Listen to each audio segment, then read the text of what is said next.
વૈશ્વિક સંકટ વચ્ચે રસોઈ ગેસની અછતનો લાભ ઉઠાવી રહેલા કાળાબજારીઓ સામે સુરત જિલ્લા એલસીબીએ કાર્યવાહી હાથ ધરી છે। કામરેજ તાલુકાના પરબ ગામે આવેલી ઓમ ઇન્ડસ્ટ્રીયલ એસ્ટેટમાં ગેરકાયદેસર ગેસ વેચાણની બાતમીના આધારે પોલીસે દરોડા પાડ્યા હતા।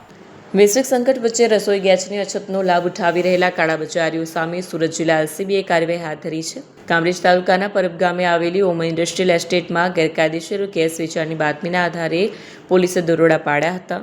229 ભરેલા 153 ખાલી ગેસ સિલિન્ડર વાહનો અને રોકડ મળીને કુલ 34,18,622નો મુદ્દામાલ જપ્ત કરાયો છે। તપાસના પ્રકાશમાં સામે આવ્યું છે કે ગેસ મહારાષ્ટ્રના પાલઘરથી લાવવામાં આવ્યું, જે અધિકૃત રીતે પરબ, વેલંજા અને અંકલેશ્વરના ગ્રાહકોને પૂરો પાડવાનો હતો।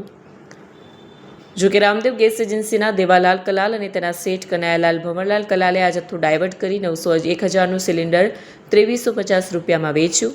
પોલીસે ઘટના સ્થળેથી 8 શખ્સોની ધરપકડ કરી છે। મુખ્ય આરોપી કનૈયાલાલ ફરાર છે, જે વોન્ટેડ છે। તમામ આરોપીઓ વિરુદ્ધ કામરેજ પોલીસમાં ગુનો નોંધીને કાયદેસરની કાર્યવાહી હાથ ધરાઈ છે।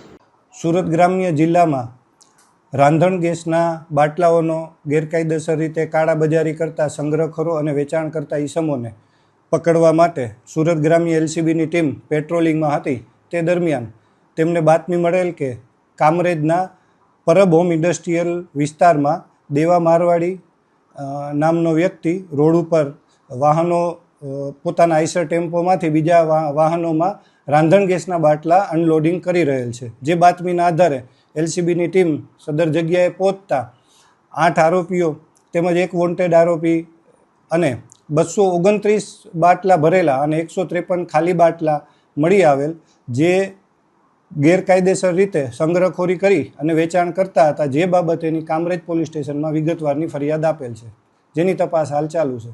સાહેબ, આ બાટલા ક્યાંથી લાવવામાં આવ્યા હતા અને ક્યાં સપ્લાય કરવાના હતા? આ બાટલા ગો ગેસ એજન્સી છે, ગો ગેસ એક બ્રાન્ડ છે ગેસની, તે મહારાષ્ટ્રમાં નાગપુર પાસેથી આવતા હતા અને અલગ અલગ માણસોને ગેરકાયદેસર રીતે આપવાની પ્રવૃત્તિ ચાલુ હતી।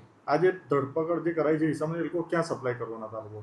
એ લોકો એને ગ્રામ્ય વિસ્તારમાં તેમજ સિટીના અલગ અલગ વિસ્તારોમાં કરવાના હતા, જે બાબતેની હાલ વિગતવારની તપાસ ચાલુ છે। કેટલો મુદ્દામાલ કબજે કરાયો?